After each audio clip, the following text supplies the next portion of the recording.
मेरा नाम है सुप्रा श्रीवास्तव और हम ट्रैवल कर रहे हैं वियतनाम की ओर।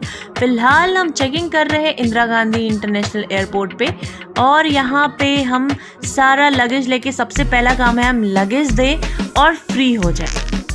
तो सारी फॉर्मेलिटीज़ हो चुकी हैं, सिक्योरिटी हो चुका है, तो सबसे पहले हम चलते हैं पेट पूजा करने। और यहाँ पे मिशिका को थोड़ा प्लेइंग एरिया मिल गया है जहाँ पे वो लगी हुई है, फ्रेंड्स भी बना लेती है कहीं पे भी, तो आराम से वो यहाँ पे खेल रही है।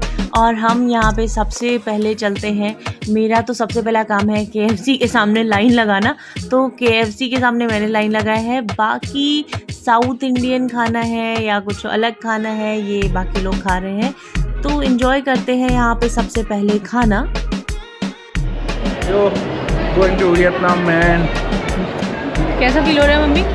बहुत बढ़िया, बहुत मस्ती आ रही है। आर यू एंजॉयिंग पापा? या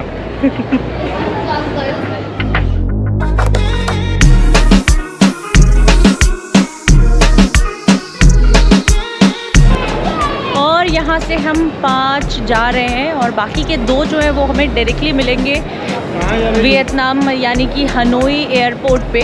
वो दोनों कोलकाता से ट्रैवल कर रहे हैं, हम 5 जो है वो दिल्ली एयरपोर्ट से ट्रैवल कर रहे हैं। तो अब हम चलते हैं गेट की तरफ।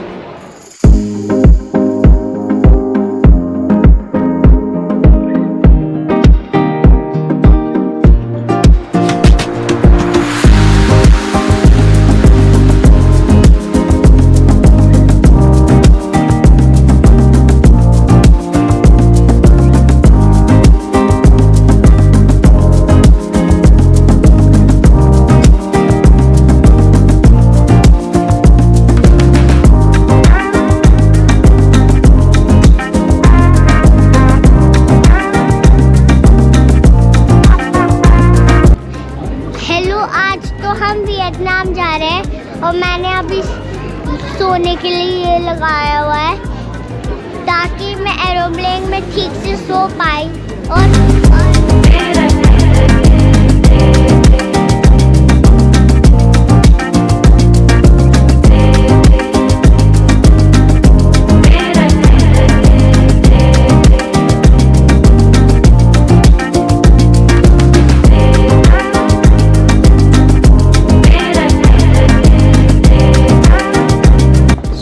अब हम बढ़ रहे हैं प्लेन की तरफ।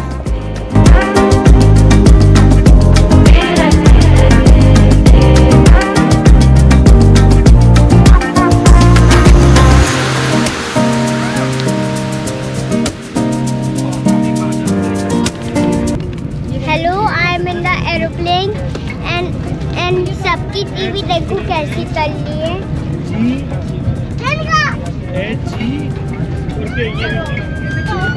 ये एरोप्लेन के बाहर अभी हम उड़ने नहीं जा रहे, अभी हम उड़ने रेडी है, इसलिए हम लोग ना एरोप्लेन में बैठे हुए और वेट करने हैं। मुंडा पहले चलेगा तब उड़ेगा। मम्मी के पास जाओ।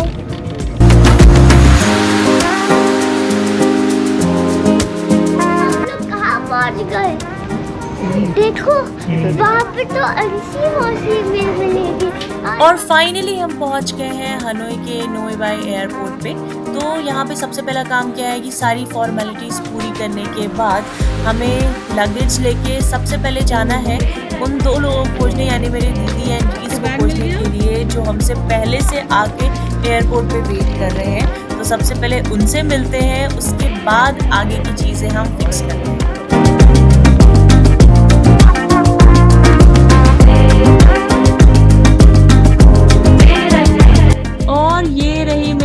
सामने में दिख रही है। फाइनली हम सारे एक साथ हो गए, तो अभी हम मिल गए हैं। तो अब हम चलते हैं आगे की चीज़ें करने के लिए। तो अब 2 गाड़ियाँ करनी है। सबसे पहले हमें अब गाड़ियाँ कहाँ से करनी है वो हमें सबसे पहले खोजना होगा। बताइए Mishika, where are you going? I am going Hanoi hotel. Okay, so are you happy? Yes, so happy. अब जब हम सारे मिल गए हैं तो हम चलते हैं। सबसे पहले 2 कैब हमें करना है क्योंकि एक कैब में ऑब्वियसली हम सब आएंगे नहीं, और दूसरी चीज़ ये कि हमें सिम भी लेना है ताकि हम आपस में कम्युनिकेट कर पाए।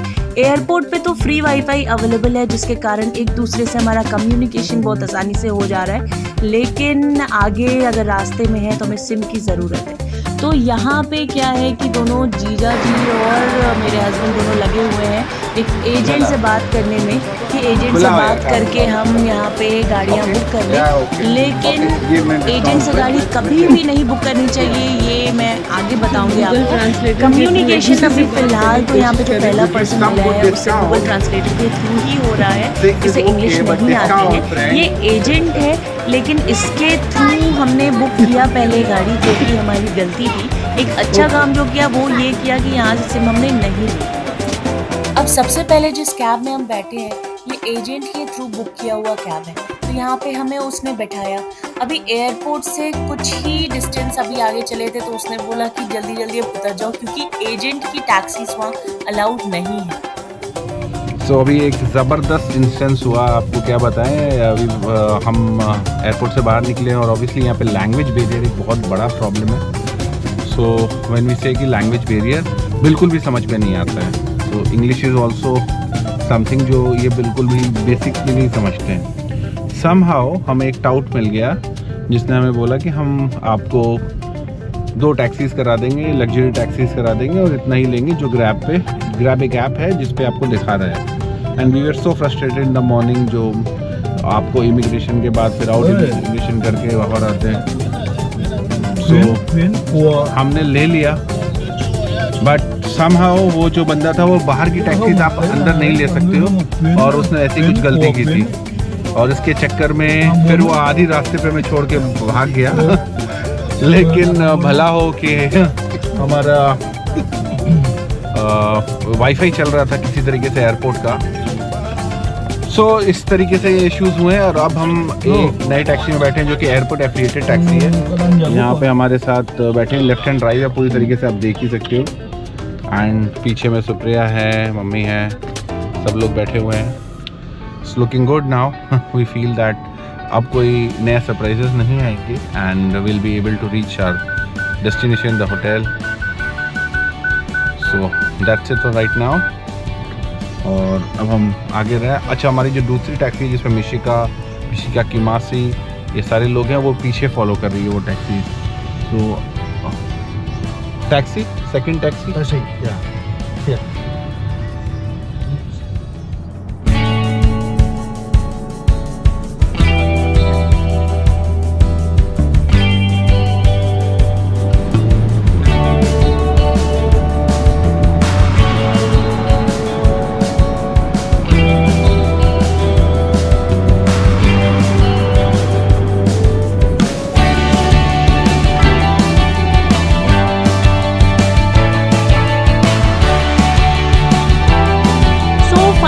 पहुंच गए हैं ओल्ड क्वार्टर, जो कि हार्ट ऑफ हनोई है। हमने होटल यहाँ ले रखा है क्योंकि ओल्ड क्वार्टर से लगभग सारी चीज़ें काफ़ी नियर बाई है और जो नाइट लाइफ है हनोई की वो ओल्ड क्वार्टर में ही लगती है। फिलहाल देख के तो समझ नहीं आ रहा कि नाइट लाइफ कैसी होगी, लेकिन ये नाइट में चेक करेंगे कि नाइट लाइफ यहाँ की कैसी है। तो फटाफट होटल में चलते हैं। होटल काफ़ी अच्छा है, स्पेसियस है और बहुत ही सुंदर है। आप ये होटल ज़रूर, मैं ये रिकमेंड करूँगी कि आप यहाँ पे आ सकते हो। तो फिलहाल डे 1 के लिए हम चलते हैं रेडी होके फटाफट। So here is the day 1. Hey, hi, we're starting it.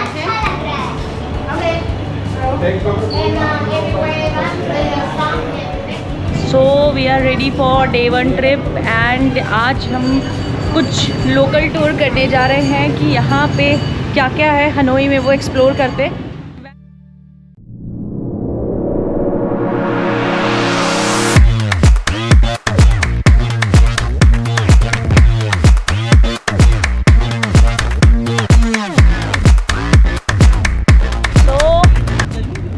Everyone is ready? Yes! I like ready. I like ready. Okay, great. So here is our driver, जिनको इंग्लिश नहीं आती, तो हम गूगल ट्रांसलेटर से इनको समझाते हुए मैनेज करेंगे।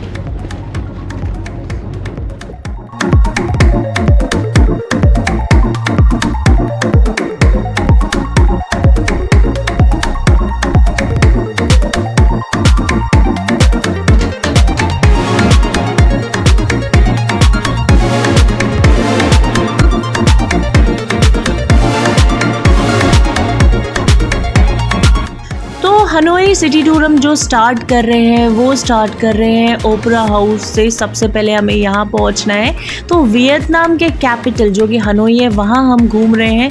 बहुत ही अच्छा फील हो रहा है, कुछ अलग फील हो रहा है। ये सिटी बहुत ही प्यारी सिटी है, यहाँ के बिल्डिंग्स भी बहुत अच्छे दिख रहे हैं। तो यहाँ हम पहुँचते हैं।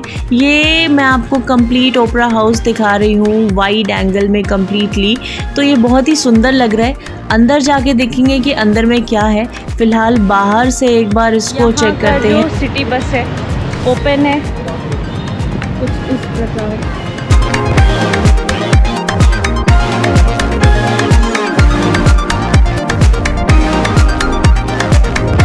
तो अंदर चलते हैं ओपेरा हाउस में और एक्सप्लोर करते हैं इसकी ब्यूटी, अलग अलग चीज़ों को देखते हैं, कुछ फ़ोटोज़ लेते हैं, कुछ मस्ती करते हैं और एंजॉय करते हैं।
चलते हैं यहाँ से और नेक्स्ट जो हमें जाना है वो एक सेंट्रल जेल जाना है।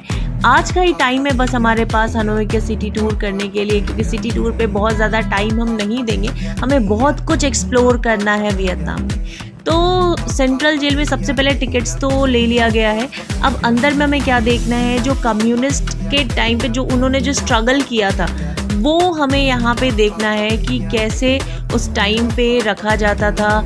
जो अच्छे लोग जो थे उनको पकड़ के जेल में डाला जाता था, उनको किस तरीके से प्रताड़ित किया जाता था, किस तरीके से उन्हें पैक करके रखा जाता था, फांसी कहाँ दी जाती थी। तो वो सारी चीज़ें हमें आज इस जेल में देखने को मिलने वाली है। ओके, ये फ्रेंच कॉलोनी जो है कॉलोनिस्ट ने बनाया था 1896 में, समथिंग लाइक दैट, और ये इसको जेल बनाया था। एंड यू कैन सी यहाँ पे उसी ज़माने के you know kettles and all sort of stuff is there, but this was way back 1896। सो जैसे जैसे अंदर जा रहा है वैसे वैसे डार्क होता जा रहा है।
कम्युनिस्ट गवर्नमेंट थी वो राइज होने से पहले जब एक रेवोल्यूशन चला तो वहाँ पे पॉलिटिकल प्रिजनर्स को रखा जाता था और पॉलिटिकल प्रिजनर्स को कोशिश की जाती थी कि जितने से जितने दमन किया जाए उनके साथ कि किसी तरीके से वो रेवोल्यूशन ना आए फ्रेंच द्वारा ये किया जाता था और इस कंट्रोल करने के लिए इस तरह का प्रेजेंट बनाया गया था। इस प्रेजेंट में बहुत अलग अलग तरह की चीज़ें हैं लेकिन आदमी दिखा था तुमको। एंड जब से मिशिया की मौसी आई है मैं फ्री हो गई हूँ। इसी जेल में सीढ़ियों से चढ़कर ऊपर जाके एक सेक्शन बना हुआ है जहाँ पे बहुत सारे डिटेल्स आपको दिए गए हैं। अगर आप इंडिया के हैं और प्रधानमंत्री संग्रहालय नई दिल्ली में घूमें तो ये उसका एक बहुत ही छोटा सा पार्ट टाइप का लगेगा आपको, कुछ हल्का सा उसकी झलक आएगी यहाँ पे। तो यहाँ पे हेडफोन लगा के आप चीज़ों को सुन सकते हैं और जो भी चीज़ें हैं डिटेल्स हैं वो आपको हेडफोन में मिलते रहेगा ताकि दूसरे को डिस्टर्बेंस ना हो, आपको क्लैरिटी आए। और यहाँ पे कंप्लीट डिटेल दी हुई है किसने क्रांति में कब क्या किया, तो वो आप यहाँ से जान सकते हैं।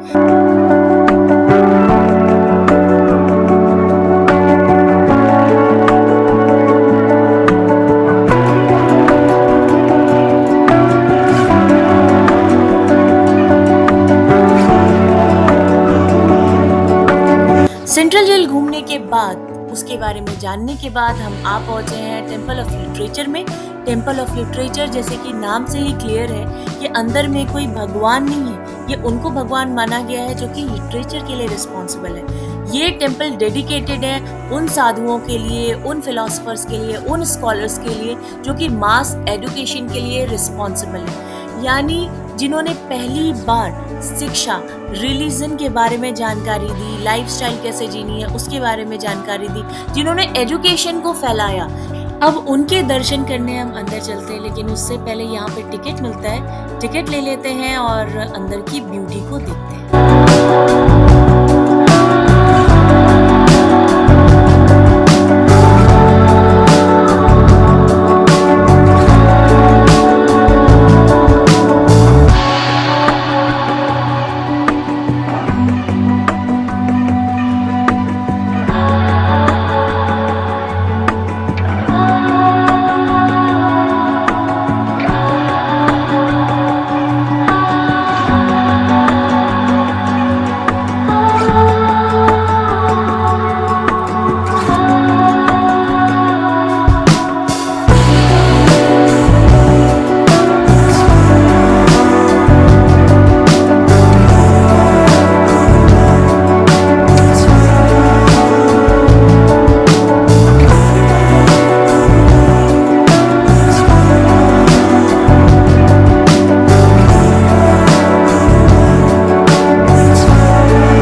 टेम्पल ऑफ लिटरेचर घूमते घूमते काफ़ी वक्त हो गया और काफ़ी इवनिंग भी हो गई है, तो सनसेट का टाइम हो गया और सनसेट जो व्यू है वो हुआन कियम लेक से जो हमने सुना है वो काफ़ी अच्छा आता है। और यहाँ आने के बाद समझ में आ रहा है कि काफ़ी शांति पीस है। हनोई के लोग क्यों यहाँ पे पिकनिक मनाने आते हैं, इतनी शांत जगह लग रही है, इतना अच्छा लग रहा है। चेयर्स लगे हुए हैं, यहाँ हम बैठ सकते हैं, छोटे छोटे टेबल्स लगे हुए हैं स्टूल टाइप के, जहाँ पे बैठ के आप सनसेट व्यू देख सकते हैं। कुछ खाने पीने को मिल रहा है, अगर आपके इंटरेस्ट का है, अगर आपको लगता है कि आप ये खा पी सकते हैं तो आप ले लीजिए, अदरवाइज आप ट्राई करने के लिए देख सकते हैं। अब सनसेट होने वाला है तो कई लोग आके स्टूल पे बैठ के सनसेट का मज़ा ले रहे हैं। मेरी बेटी और मेरी मम्मी भी जाके वहाँ बैठ गए क्योंकि काफ़ी अच्छा फील हो रहा है। इस लेक में काफ़ी आपको मछलियाँ भी मिलेंगी, वो आप ध्यान से देखोगे, जैसे रिकॉर्डिंग में कम्प्लीटली नहीं आएगा, लेकिन आप यहाँ से खड़े होकर देखोगे तो बहुत ही अच्छा लगेगा आपको। यहाँ पे क्लीननेस बहुत ज़्यादा है, कहीं पे भी कुछ आप गिरा नहीं सकते, फेंक नहीं सकते, काफ़ी साफ़ सफाई का यहाँ पे ध्यान रखा जाता है। और मेरी दीदी यहाँ पे एक ड्रिंक ट्राई कर रही है, काफ़ी मिक्स्ड रिव्यू आ रहा है इस ड्रिंक का। वेज है, ये हमने चेक करके लिया है। तो यहाँ पे क्योंकि आप कुछ भी लोगे आपको चेक करना पड़ेगा वेज है या नॉन वेज है, आइदर चिप्स, ड्रिंक, कुछ भी, किसी में कुछ भी मिल आउट हो सकता है। दूसरे साइड में आप देखेंगे तो बोटिंग हो रहा है और यहाँ पे आके आप बोटिंग का भी मज़ा ले सकते हैं। बोटिंग बहुत की है हमने इंडिया में और यहाँ पे वियतनाम में भी हमें आगे बहुत ज़्यादा करना है, अलग अलग चीज़ों को एक्सप्लोर। हमने बस आज का हाफ टाइम ही दिया है हनोई सिटी टूर को, तो हमें जल्दी जल्दी पहुँचना है वहाँ जो मोस्ट अवेटेड जगह होती है वीडियोज़ में, जो कि है the train street, the famous train street. यहाँ आते ही वाइब्स ही अलग है, माहौल ही अलग है, अलग कलरफुल दुनिया लग रही है, चारों लालटेन्स और लाइटिंग हो रखी है।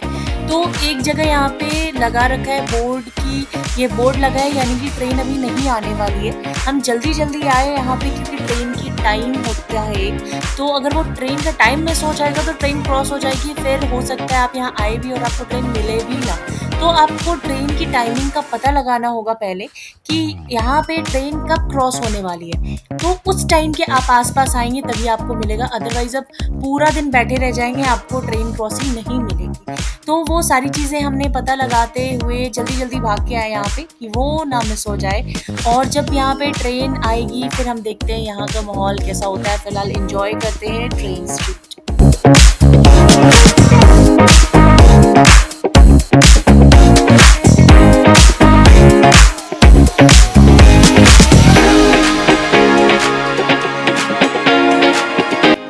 अब यहाँ पे आके अगर आपको वेज खाना है तो वो यहाँ नहीं मिलने वाला है, आई एम सॉरी। दूसरी चीज़, जितने भी दुकान है वो सिर्फ उसमें बियर ही ज़्यादा मिलते हैं। एग कॉफ़ी मिल सकती है, आप यहाँ का फेमस है एग कॉफ़ी, वो ट्राई कर सकते हैं। मेरे हस्बैंड ने ट्राई किया लेकिन आई डोंट थिंक कि बहुत ज़्यादा उनको अच्छा लगा और उनको नई चीज़ ट्राई करनी थी, then he try. But mostly यहाँ पे जो मिलेगा आपको वो नॉन वेजिटेरियन टाइप चीज़ें मिलेंगी अलॉन्ग विद बियर।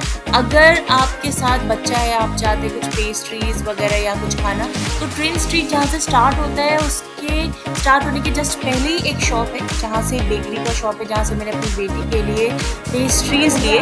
पेस्ट्रीज़ में भी आपको ध्यान देना होगा कि वो प्योर वेज है या नहीं है, क्योंकि उसके अंदर भी, जैसे मैंने डोनट लिया, डोनट के अंदर भी वेज डोनट भी हो सकता है और नॉन वेज डोनट भी हो सकता है। और नॉन वेज में ज़रूरी नहीं है कि वो चिकन हो, ज़रूरी क्या, यहाँ पर चिकन नहीं ही मिलेगा आपको। ये जो मिलेगा वो कौन से सी फूड मिला के आपको पेस्ट्रीज़ और डोनट्स मिल जाएंगे वो आपको पता नहीं। So be careful about eating anything.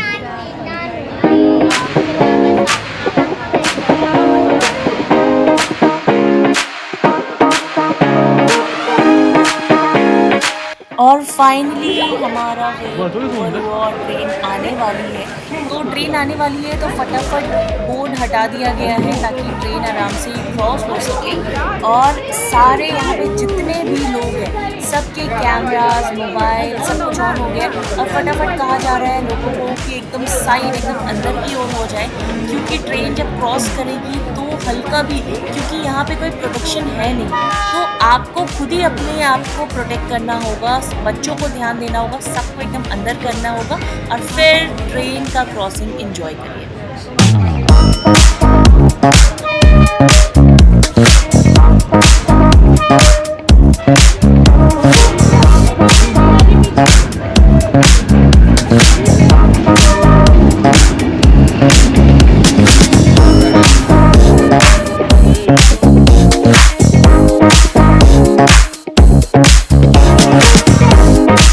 City tour तो बहुत हो गया, अब काफ़ी रात भी हो रही है, तो अब हम नाइट लाइफ की ओर चलते हैं। वापस अपने होटल चलते हैं जो कि ओल्ड क्वार्टर में है। और हमें जो पता था वो बिल्कुल सही पता था कि जो नाइट लाइफ है वो यही है ओल्ड क्वार्टर में। इस जगह को रात में बियर स्ट्रीट के नाम से जाना जाता है, ये बियर स्ट्रीट हो जाता है। यहाँ पे कई जगहों से लोग आते हैं और डांस करते हैं, एंजॉय करते हैं, बियर पीते हैं, अलग अलग तरह के डिशेस ट्राई करते हैं। अलग अलग तरह के डिशेस में आप किसी भी कोई भी जानवर का नाम लीजिए, सारी चीज़ें यहाँ पे मिलेंगी आपको, किसका हाथ किसका पैर सब कुछ यहाँ खाने को मिलेगा। और बियर में भी ये नहीं है कि सिर्फ आप जो नॉर्मल बियर जो आप जानते हैं वो, यहाँ पे अलग अलग तरह का, जैसे कि एनिमल बियर्स भी मिलते हैं। जैसे आप वाइन लीजिए, उसके अंदर स्नेक डाल दीजिए, सांप डाल दीजिए, उसको बंद कर दीजिए 2-3 साल तक, फिर वो बन जाता है स्नेक वाइन। तो ऐसे ऐसे तरह के यहाँ पे चीज़ें आपको मिलेंगी ट्राई करने के लिए। Being Indian, don't try it because ये आपको रिस्क हो सकता है। लेकिन नाइट लाइफ देखने में, डांस करने में, एंजॉय करने में बिल्कुल पीछे मत रहिए और एंजॉय करिए हनोई नाइट लाइफ।